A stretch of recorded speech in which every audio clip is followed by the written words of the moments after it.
back for Arfield. 1-0 Burnley. Scott Arfield. He's been threatening that recently. And all the Burnley players run to the Darwin end. Burnley win the next ball. Here's Sir Rory now. On the outside. Decent. Barnes! He got it! Ashley Barnes with it! What a cross from Sir Rory! And there was Ashley Barnes! And Burnley leading the derby. Oxy quickly finds Benson in space at the byline. Can Burnley get a goal here? Back for Brownell! Saved by the keeper! Burnley won it to the end! That is magnificent! They deserve that! Only by Fulton Teller. Off for a hat-trick. He's got it! Hat-trick for Nathan Teller! Oh, he's on fire at the minute! 3-0 Burnley! It's Nathan Teller's day! And Burnley are 3 up here. Fantastic derby. Here's Benson. Can he go on the outside? Comes inside. Comes up shot. Oh, the goal! Manuel Benson once more! That is top class! Burnley have done it! Fantastic! Clarets deserve the championship title. They've been the best side throughout the campaign. Burnley have won the second tier. What a fantastic achievement. The players have been magnificent.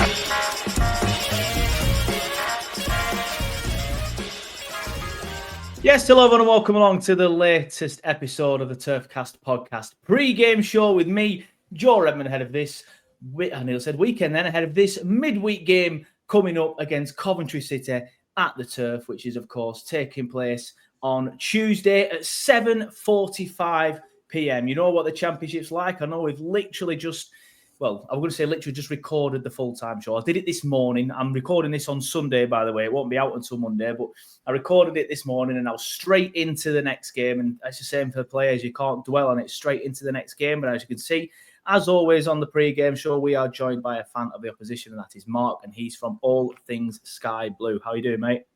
Yeah, good. Thanks yourself.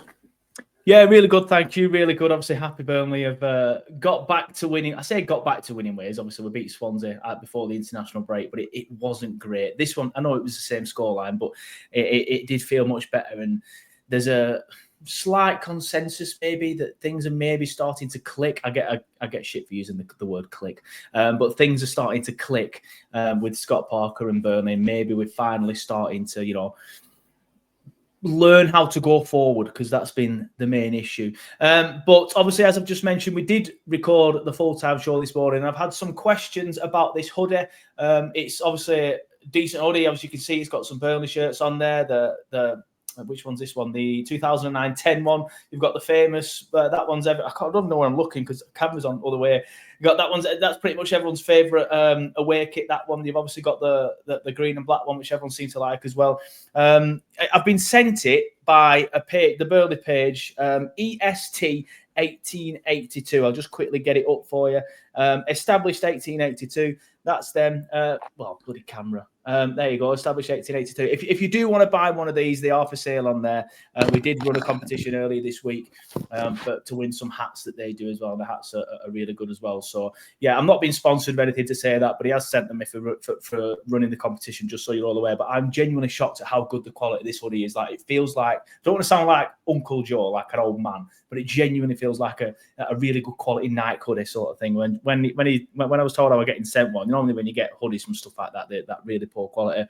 But this is really, really good. Anyway, let's get into the game. Burnley versus Coventry. Let's chat Coventry City then. Mark, talk about your season so far, because it's been quite a roller coaster, hasn't it? Obviously, you've lost Mark Robbins, and we'll get into that, I'm sure. But it's been, quite a roller coaster for you, and you started poorly. You're still currently quite a way down the Championship for a team of your quality. Where are you now? In 17th. But the form hasn't been horrendous over the last few games, hasn't it? No, it's been pretty good. We've had, I think, one defeat in the last 6 games against Derby, which was Robbins' last game. Yeah. We've been playing probably up until the Derby game. We've been very inconsistent. We've had some okay performances and some utter dross as well in between. So I think the Robin sacking one obviously going to go onto it. But yeah, it wasn't for me, it wasn't a massive surprise. Well, I was slightly surprised about maybe the timing of it, but we haven't really. If in all honesty, we haven't been playing as well as we should be playing really, because we've got plenty of quality in the team. Yeah, I agree. But we've been conceding, regularly. Like, we're not keeping clean sheets. We've only kept 2 clean sheets all season. But we do have a lot of character in the team. I think that's in the last few games we've been showing that. We've gone to Sunderland 2-0 down against top of the league, and we got back to 2-2, and we could have won the game had the referee given a penalty on the Hadji right. Yesterday against Sheffield United, battled back twice to get back to 2-2. Just didn't quite, obviously they were down to 10 men and we just couldn't quite find that winner. But I'd have probably taken a point against sort of second, third in the league. So recent results have been good, but we just need to try and somehow get some clean sheets going. I think Reece Carr's has come in and has done okay. He's got 2 draws, and he's probably done as well as anyone could do in the situation he's finding himself in, really. Yeah, I presume obviously you're referring to the interim manager there. Yeah, Reece Carr, that's right. Yeah. Obviously, first of all, thank you, by the way, for your last 2 results. They helped Burnley massively, so we do appreciate that. Thank you for that. But obviously, you mentioned there that the timing. Let's go into the Robin sacking. Yeah, you mentioned the timing of it, because I agree. I'm looking at your results, and you've got the 1-1 draw at QPR, which, QPR are down there, but it's a draw away from home. Then you beat Luton 3-2, beat Middlesbrough 3-0. Again, all right, they had a man sent off, as did Luton, by the way. But still, they're very good results then. Then there's the Derby defeat that you've mentioned, which it just gets potted after that, despite the 2 wins before that, 2 good wins. And then you've had some good draws against some good opposition in your last 2 games. But you said it wasn't a surprise as such. Like, expand on that then. Why do you think it wasn't a surprise as such, despite the results that I've just mentioned there? Because I think it's not just about this season. It goes back to last season, the league. We haven't been, the form sort of towards the end of last season was poor as well. And it gets glossed over because we had a really good cut run, which obviously people will remember. But the league form really was pretty poor. I felt we missed out. We had a great opportunity to get in the playoffs last season, and I felt we blew it a bit. I felt there were too many games there I look back on where we lost to Hull at home, lost to Cardiff at home, and obviously keep at the end of the season, drew at Blackburn. There's just too many performances. We just weren't at it. I think what didn't help the situation with Robins was we lost Adi Vavash. Doug King publicly had an interview with BBC CWR to explain his reasons for obviously the sacking of Robins, and one of the things was that Mark Robins and Adi Vavash had a falling out. Mark Robins made it clear to Doug King, the chairman, the owner of the club, that Adi Vavash, his services were no longer required. He didn't want him part of the team, and him and Robins were instrumental in the results. Getting us out of League One into the Championship a few seasons before. Then we also had Dennis Lawrence as coach, and those 3 as a team. Like any team, it's not just about the manager; it's about the people behind the scenes as well. And we'd lost some people there, which I don't think helped Robins. So he appointed a team of coaches, which included, as I mentioned, Reece Carr, who's obviously now the temporary manager, and also George Boateng. And then he promoted our under-23 coaches, Delaney and John Dempster, into the coaching staff. And I just felt Robins was always a bit vulnerable this season because, I felt he didn't have someone to kind of challenge his decisions. I think Adi Vavash was good at that, and he would challenge Robins more. And I felt Robins was a little bit vulnerable in the sense of, I don't think anyone, in my opinion, I could be completely wrong, but just the perception I had was that no one was really challenging him, the decisions he made. The performances haven't been as it should be. People have kind of likened it to the Birmingham situation where they sacked Eustace and appointed Rooney, which obviously but I don't think it's like that. We've been too inconsistent. We played really well against Middlesbrough, for example, and then we played Derby and we played absolute rubbish. We were absolutely shocking that game against a team we should be targeting 3 points. We just didn't turn up, and I think obviously Doug King's point of view, he's had enough. But yeah, look, I don't want to be too negative on Mark Robins. He's done an incredible job for the football club. He'll always be a legend at Coventry City. we're in a much better place as a football club from when he first took over. So you've got to look at the overall job he's done. He's done an incredible job. 7 years is a long time in football because not many matches last as long as that. So from that point of view, he's done incredibly well. And I don't want to be too critical of Mark Robins. I think it probably was the right change in the end because results speak for themselves. We did start slow as well last season, but I just felt that at least last season we're getting more draws. We weren't losing as many games, whereas this season we've already lost 7 games, and that we're only picking up an average of around a point a game, which is rubbish. That's relegation form. So if that was any other manager, they'll be saying, "Well, what's going on?" But having said all that, the players as well got to take the blame as well. The players have been inconsistent with their performances, and that hasn't helped either. So it's been a really disappointing season, really. And I think what also hasn't helped is he kept chopping and changing the team all the time. So I just felt that he didn't know what his strongest 11 was. And I think now it's getting to a stage now we're starting to get a formation, an idea of what we want to do this season. I don't think what hasn't helped for me is I think the transfer policy in the summer hasn't been great in terms of recruitment. We've got a squad that's pretty good attacking wise. We've got plenty of options. We've obviously lost Haji Wright recently to an ankle injury, which is a blow because he's scored about 7 goals this season. But we have got plenty of backup players. But defensively, we're very, very light on options, and that for me is the most frustrating thing. Is how can you have a squad that's top heavy in attacking players, but limited options in midfield and defence? I think that's for me is a big criticism, I would say, of not just of Robins, but the Dean Austin, who's our the guy who makes the decisions with transfers, our head scout. So it's been a bit disappointing from that point of view. But I think we've got a good enough squad to still do okay this season. But I think playoff chances, unless we make some good signings in January, I think it's unlikely. So I think at best we're looking at maybe at best a top 10 finish, maybe mid-table. Yeah, fair enough. I mean, I will ask you about your ends for the season a little bit later on, but I just want to go back to some of the things you mentioned there. Obviously, you said some people have compared it to the Eustace situation. I think the difference between that is I think Birmingham were like what 4th, 5th, 6th. I think at the time when you lost a derby, you'd have been similar to where you are now in the league, 17th, 18th, 19th. So obviously the board are worried about relegation and to why they've done it. I'm interested to see you say you do feel it was a correct decision. I was going to push you on that a little bit, but yeah, that's fair enough. And it's interesting you mentioned there about being top heavy, because I feel like Burnley the opposite. I feel like we've got loads of options in defence and in midfield, but not quite a lot up front. Hence why we have the best defence in the league, and still not scoring that many goals. Like, all right, a win's a win yesterday, but again, it was only the 1-0. But based on the balance of play, it should have been 2-0 at the very minimum. Coley Osho missed an absolute sitter, and Jay Rodriguez hit the crossbar. But yeah, interesting. Obviously, sticking with the manager situation, is it Lampard then? Is it going to be Lampard? Everything I've read recently, I don't pay as much attention to commentary as you do, but everything that I've seen on the matter is looking like it's going to be Frank Lampard. Is that the case?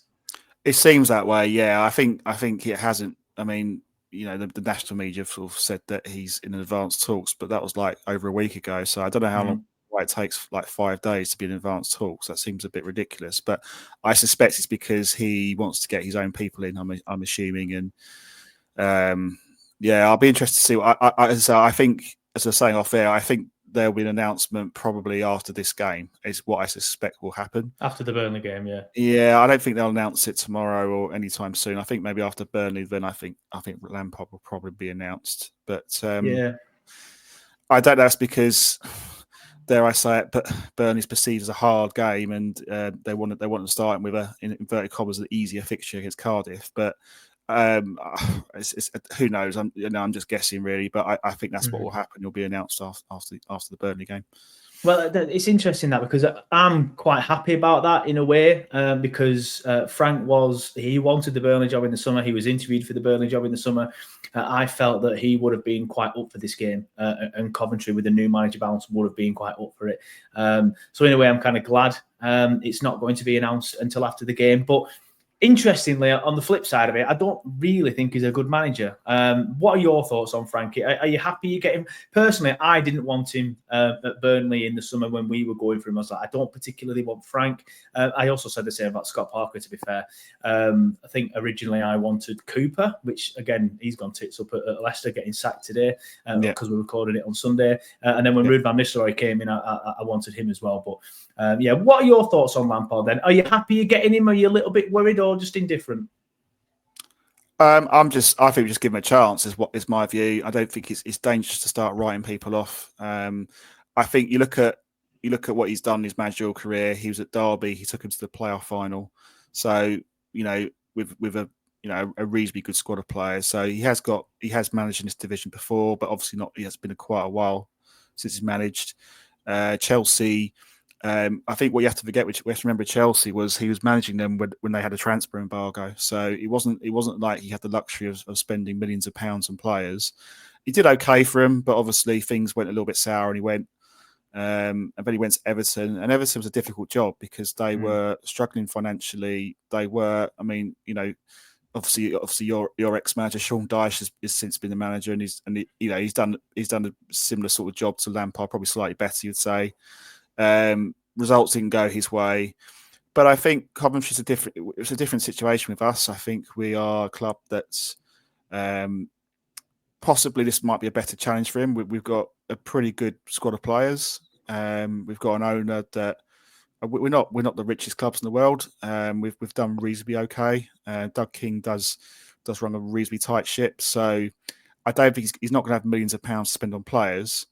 So I think what I'd imagine will happen is I wouldn't be surprised me if he'll have contacts in Premier League clubs where we might bring a odd loan player or two, which I'll hope to see the general. I mean, certainly now defence and midfield could do with strengthening, so that's something I'd like to see in January. But no, I want to give him a chance. Really, I don't like writing managers off. If after a few games things aren't going well, then obviously we have to look at that situation. But I think as a fan, we just got to get behind him and hopefully he can, get some results going, get our season going. I think there is a good squad there of players, and I think it's hopefully he can get the best out of them. And it'd be interesting to see who else comes into the squad as coaches. I'd imagine Jody Morris, Ashley Cole might be there. So there'll be plenty of coaches there who are very experienced, that have played at the top level. So I think all in all, it sounds good. But as I say, I just think just give him a chance and see what happens. Yep, fair enough. That's all you can do, to be fair. Let's go into your aims for the season then. I know you've kind of touched on it briefly already. Said you think playoffs might be a little bit too far for you. However, the season when you did finish in the playoffs, I think you had a poor start that season, didn't you? And then was just in great form, shot your way up the league and ended up in the top six, obviously culminating in a heartbreaking defeat, a penalty shootout at Wembley.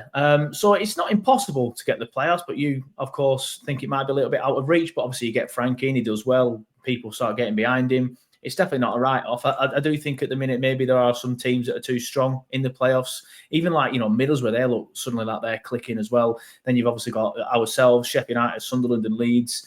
And then after that, there's a space underneath that. But then you'd probably think somebody like West Brom or having said that, I think there's not many teams up there, because then it's Watford, Millwall. Apologies for swearing, everybody, but Blackburn, then Bristol City. I think you're just as good, if not better, than all of them. So it's not impossible to get into the playoffs. What are your aims for the season now, and what do you think the rest of the fans are hoping for the rest of the season? Of course, we want to get to the playoffs. I think that's definitely an aim for the club. Doug King's made that pretty clear that we've got to be looking at a playoffs minimum. I think it's just been frustrating because when I look at our games this season, we've lost. I know we've lost 7, but most of those, I think, with the exception of Leeds, we've lost by your goal, and I think that's what's been frustrating.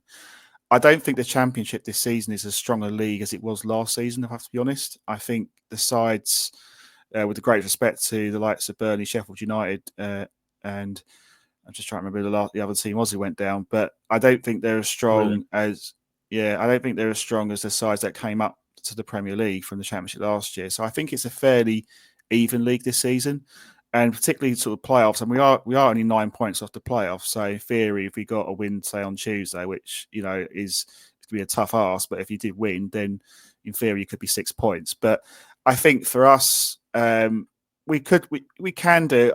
My reason why I'm a bit doubtful is because we just don't keep clean sheets, and we can't expect to we have to score 2 goals just to get a point, and that's not good enough. You've got to get clean sheets going, and be difficult to beat, and that's something we're struggling at the moment. I mean, I think Sheffield United yesterday obviously they're a decent side, but you could see defensively, I could see why they've conceded so many goals when they were in the Premier League last season. They didn't look as good defensively, but obviously they had Gus Hamer, obviously we know very well. It's just different class. It's different class, probably one of the best players in the Championship, in my opinion.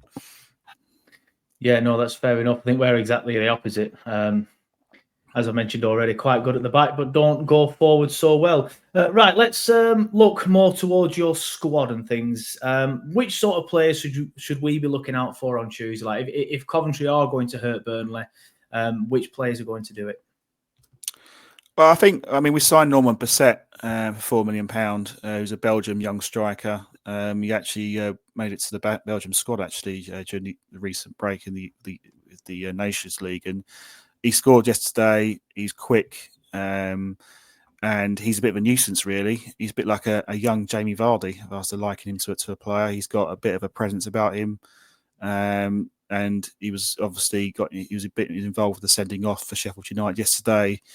And obviously Sheffield United weren't very happy with him, but he's one of them players I want on my team. I don't want him against him, so I was quite happy. I think he could potentially be a problem for you on Tuesday with his pace. I think looking at our team, I think Milan Van Ivak is pretty good on the flank going forward. Defensively is decent. Jack Rodoni set piece is good, decent midfielder.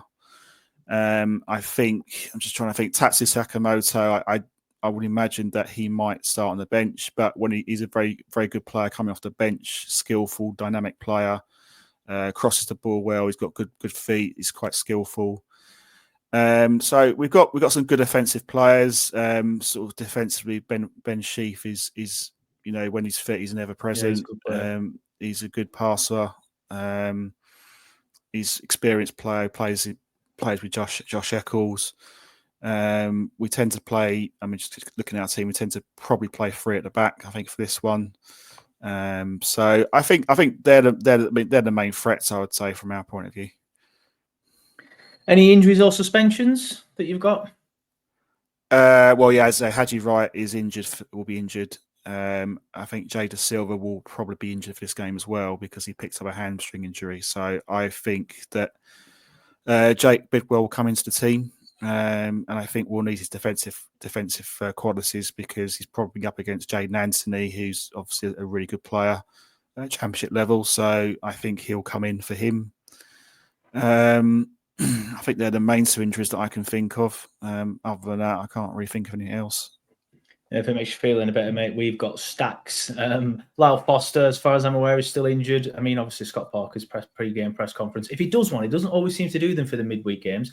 He'll tell us a bit more. Fleming missed the weekend as well. Josh Brownhill went off at the weekend. So, it could be square pegs round also, Burnley, but we'll see. What's your style of play at the minute? I mean, I guess that's like a bit of a broad, not a broad question, but a difficult question to answer because you've got an interim manager, you've just changed your manager, but how did you set up and what sort of style have you played in the last 2 games under the interim manager? So, I mean, formation-wise, I'd say is kind of I'd say we tend to play kind of 3 centre backs, two sort of wing backs, sort of three midfield. One striker and then one kind of number 10 position is generally how we generally play. We tend to play a mix of pass and direct. I think like yesterday we were probably a little bit.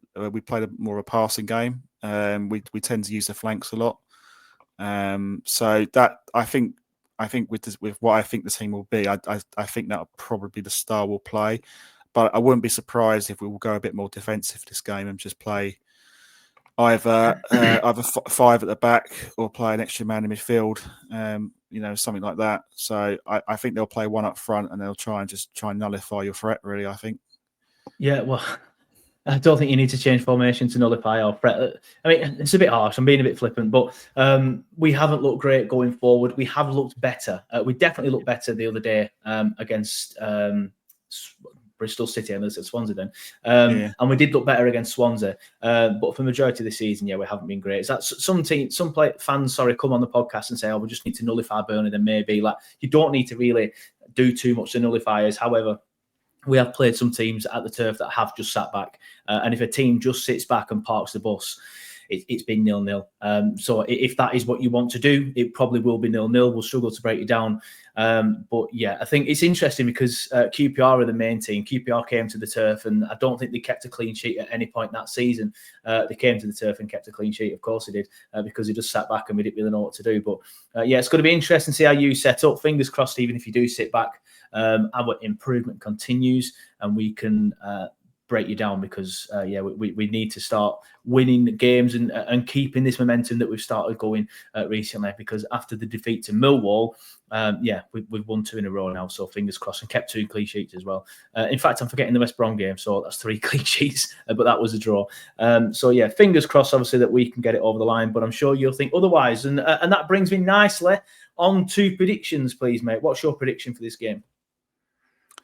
I don't like predicting us to lose, so I'm going to sit on the fence and go 1-1. I'll be positive and say we'll come from behind to get a draw. Yeah, mate, I do not mind that at all when people say, well, I'm not predicting my team to lose. I went on Man City podcast last year, and Arsenal podcast and Liverpool podcast, and said 1-1. I'm not for 1 second, by the way, comparing us to them. But yeah, you just can't do it, can you? I think you'll do well to score.